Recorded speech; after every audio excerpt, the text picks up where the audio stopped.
Jai Mahamaya ki jai, Bhole Baba ki jai, Mother Durga Mata ki jai.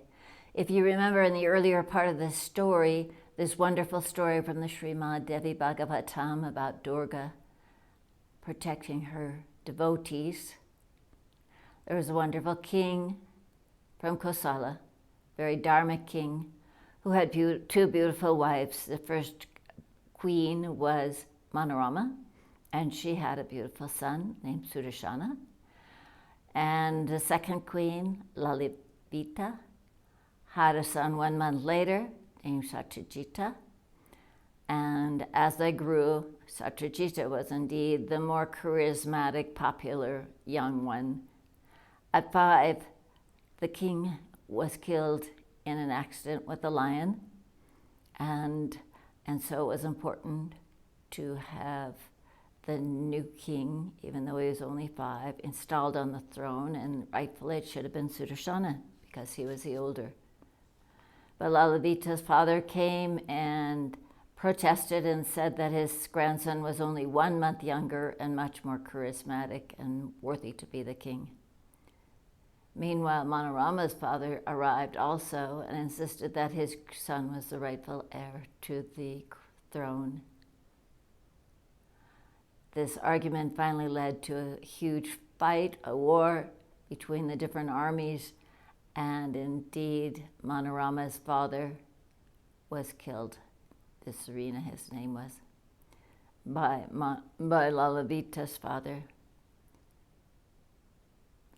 And so Manorama knew that her life was at stake as well as her son's, and so they fled with a loyal minister named Vidala and found themselves some days later in a Muni's ashram who was going to take care of them and indeed protected them even when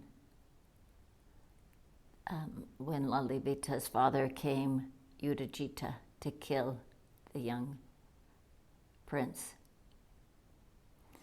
So now we have Sudarshana grew in that sanctuary like the moon waxing. His inseparable companions were the Rishi sons, and it was a joy to see those children at play together.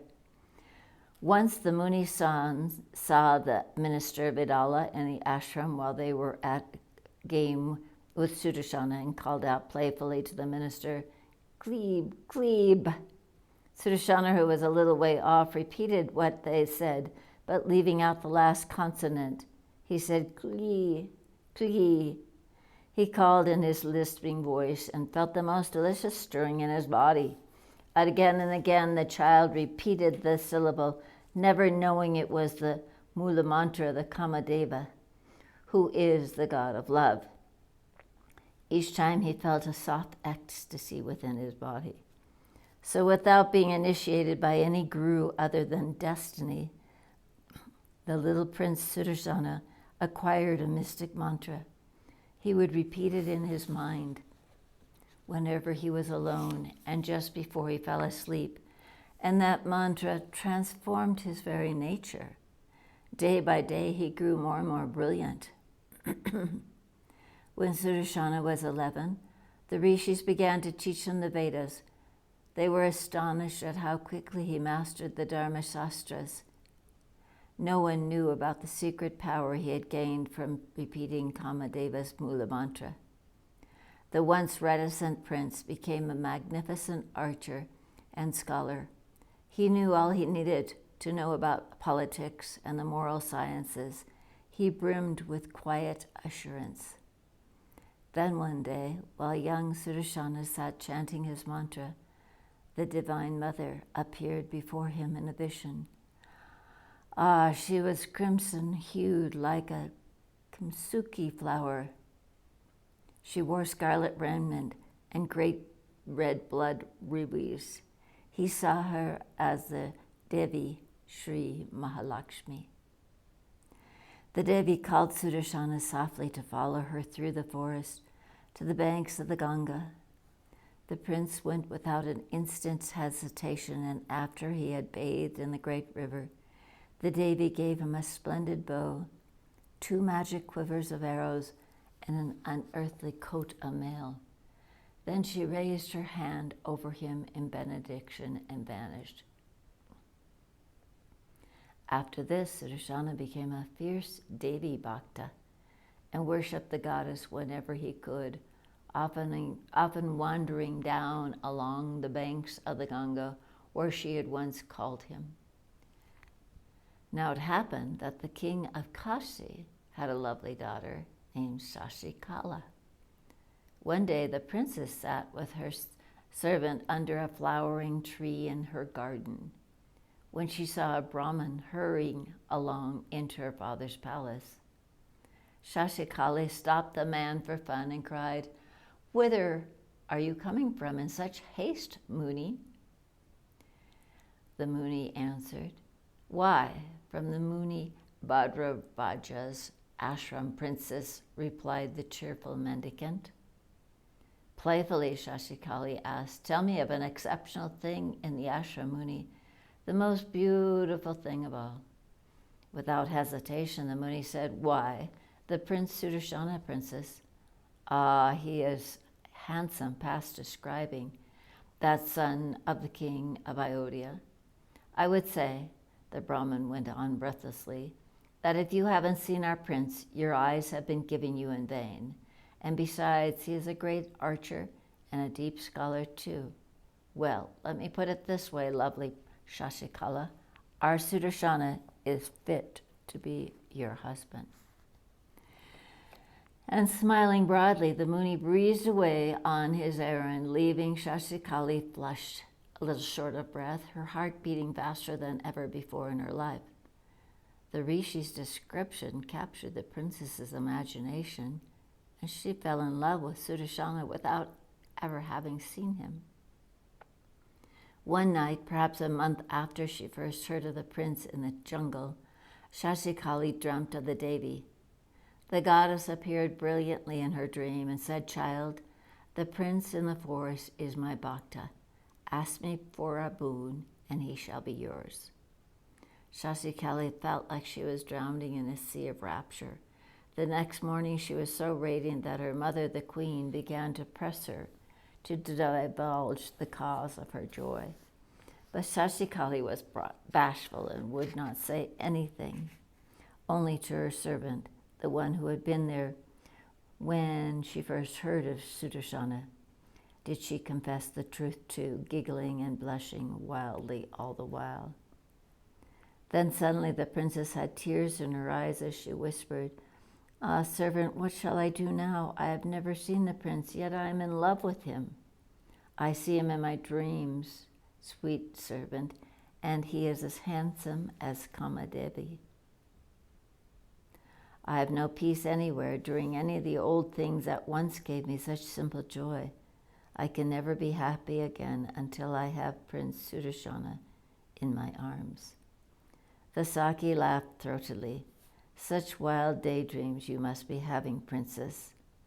The princess blushed and said, "Why couldn't I have fallen in love with any of the princes or kings my father knows?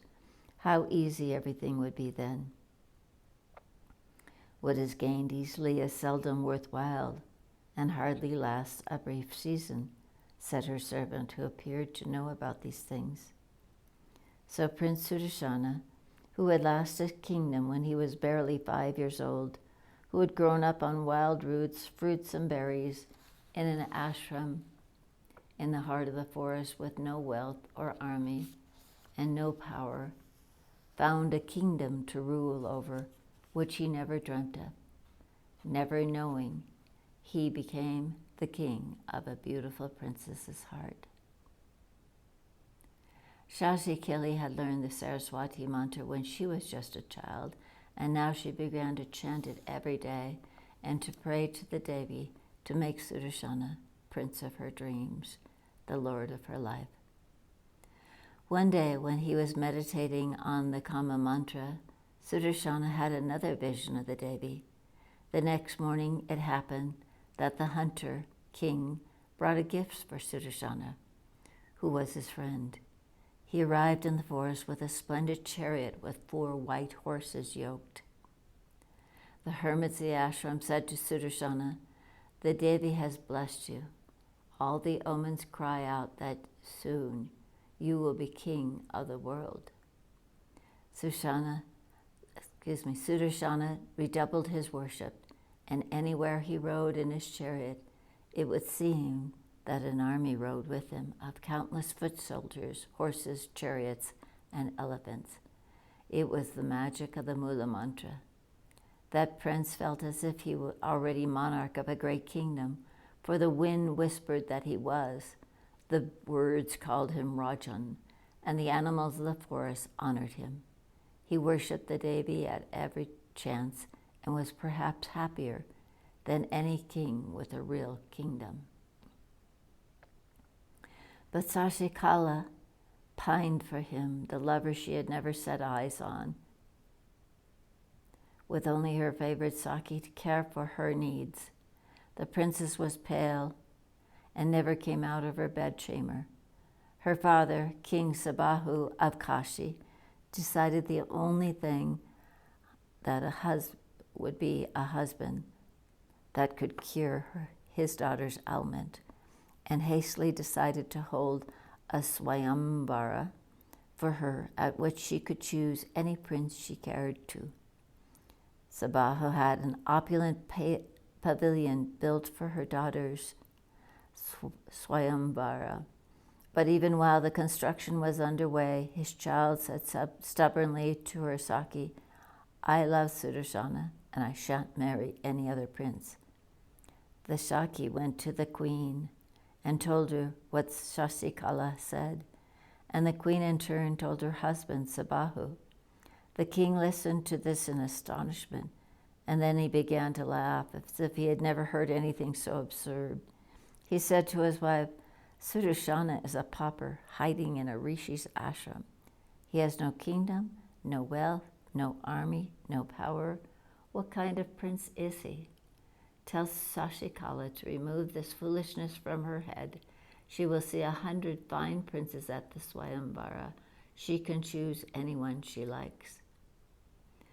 The queen called for her lovely daughter and set her on her lap as she used to when the princess was a child.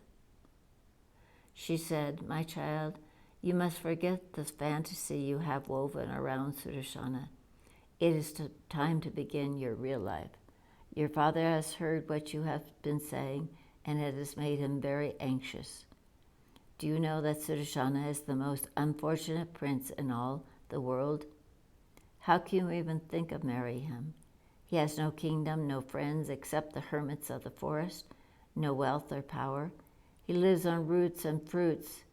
And you, my precious child, there is no princess as beautiful, as accomplished, and as fortunate as you are. Forget this childish fancy, Sasikali. You will see 100 magnificent princes at your Swayamvara, and you can choose any of them to be your husband. Why, Sudarshana himself has a brilliant brother, Shatrujita, who is the king of Kosala. You could have him if you want." The queen lowered her voice, then in her eyes, full of warning, said, "Shatrujita's grandfather, Udajita, is determined to kill Sudarshana at the first chance he gets, so his grandson's throne is secure. The prince has escaped with his life so far only because the Muni protected him, saying that he was just a child and should not be harmed. But the prince is a young man now. How long will that rishi save him from Udajita?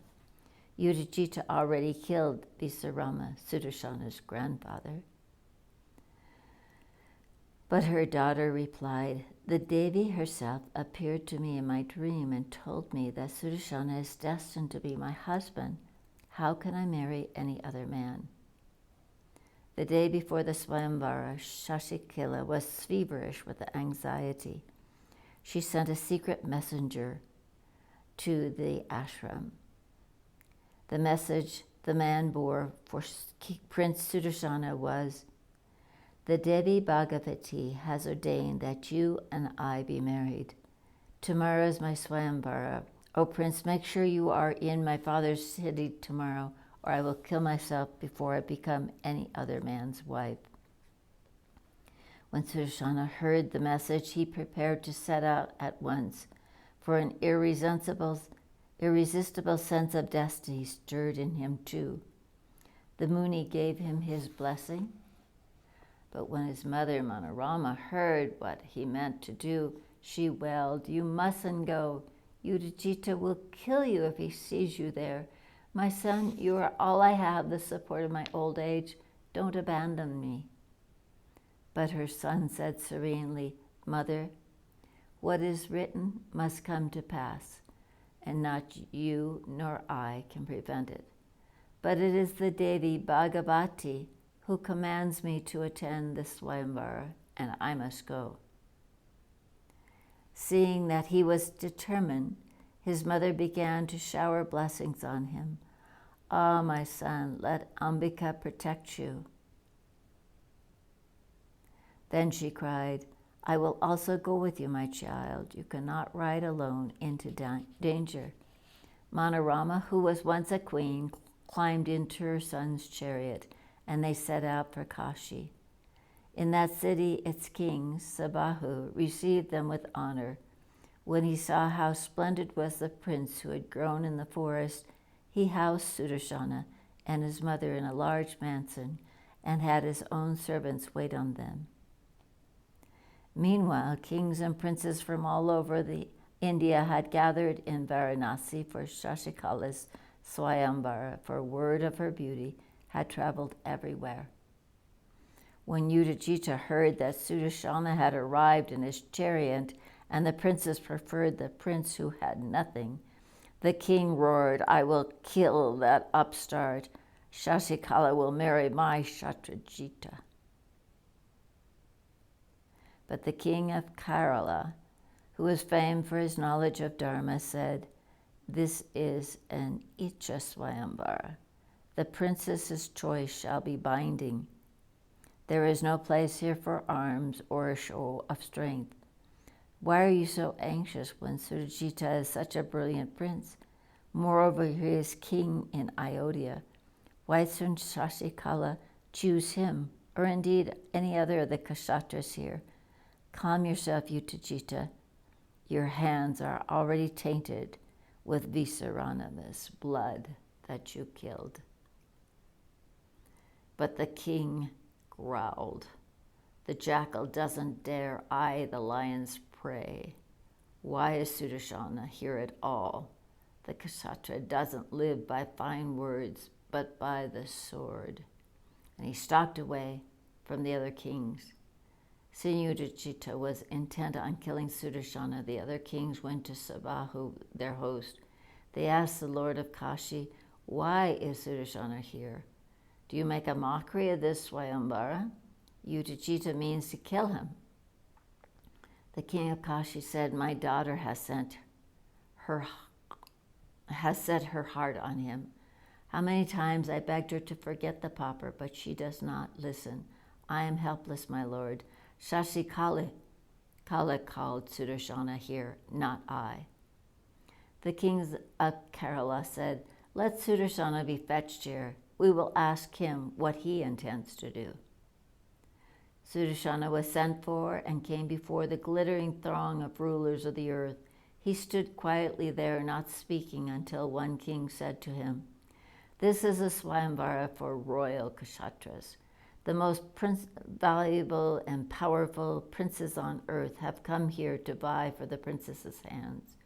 We all have come with our armies, and some of us are ready to do battle for Shashikala. How have you come here unattended, bringing only your mother with you?"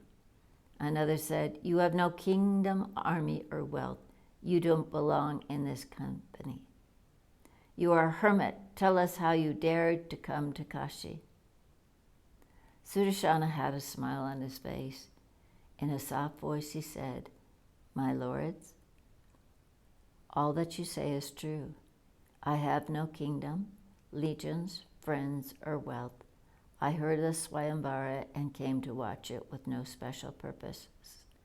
But my lord, I did not come of my own will, but because the Devi Bhagavatam Bhagavati told me to.